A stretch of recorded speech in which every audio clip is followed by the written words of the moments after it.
RS సమాజ్కు ఒక ప్రత్యేకత మాత్రం ఉందని చెప్పొచ్చు. ఎందుకంటే ప్రతి పండగలకు ఇందూరు ఆర్ఎస్ సమాజే ఈరోజు శోభాయమానంగా జరుపుతారు. ఎందుకంటే భక్తికి పారవశ్యాన్ని పెంపొందించే దిశగానే ఈరోజు ఇందూరు ఆర్ఎస్ సమాజ్ ఆధ్వర్యంలో ఈ హనుమాన్ శోభాయాత్రకు సంబంధించిన ర్యాలీలో పాల్గొని హోమాలు సైతం చేస్తున్నారు. ఎందుకంటే ప్రతి కార్యక్రమంలో భాగంగానే ఏ కార్యక్రమం వచ్చినా ముందు హిందూ భావాలను ఉత్తేజపరిచే విధంగానే ఈరోజు ఆర్ఎస్ సమాజ్ సైతం ఒక ప్రత్యేకమైన సంతరించుకోమని చెప్పొచ్చు.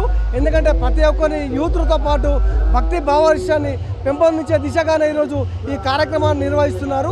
సార్ చెప్పండి సార్, ఎందుకంటే ఆర్ఎస్ సమాజ్ ఆధ్వర్యంలో ఈరోజు మీరు ఒక కార్యక్రమాన్ని నిర్వహిస్తున్నారు.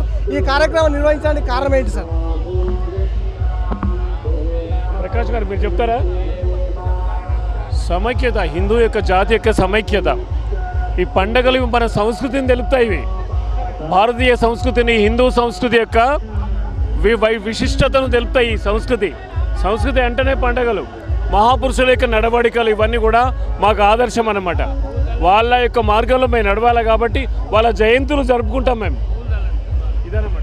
సో ఇది చూస్తున్నాం. ఎందుకంటే ఏదైతే మన సంస్కృతి సాంప్రదాయాలను పెంపొందించే దిశగానే ఈరోజు ఆర్ఎస్ సమాజ్ సైతం ముందంజలో ఉందని చెప్పొచ్చు. ఎందుకంటే ప్రతి పండగకి ఆర్ఎస్ సమాజ్ వారి ఆధ్వర్యంలో ఏదైతే హోమ కార్యక్రమాన్ని నిర్వహిస్తారో ఈ హోమ కార్యక్రమంలో భాగంగా ఈరోజు స్థానిక బీజేపీతో పాటు అనేక పార్టీ, బీఆర్ఎస్ పార్టీ, అదేవిధంగా కాంగ్రెస్ పార్టీకి సంబంధించిన నాయకులు పాల్గొన్నారు. ఇప్పుడు ప్రస్తుతం ఆర్ఎస్ సమాజ్ నిర్వహించే హోమ కార్యక్రమంలో ఏదైతే అర్బన్ మాజీ ఎమ్మెల్యేతో పాటు ఆర్మూరు మాజీ ఎమ్మెల్యేలు, అదేవిధంగా బీఆర్ఎస్ పార్టీకి సంబంధించిన అభ్యర్థి బాజిరెడ్డి గోవర్ధన్ సైతం పాల్గొని ఈరోజు ప్రత్యేకతను మాత్రం నిర్వహిస్తున్నారు. ఈ క్రమంలో భాగంగానే ఈరోజు ఏదైతే ఆర్ఎస్ సమాజ్ నిర్వహించే కార్యక్రమానికి హిందూ జాగృతం చేసే దిశగానే, ఉత్తేజపరిచే దిశగానే కార్యక్రమం నిర్వహిస్తామని చెప్తున్న పరిస్థితి కనబడింది.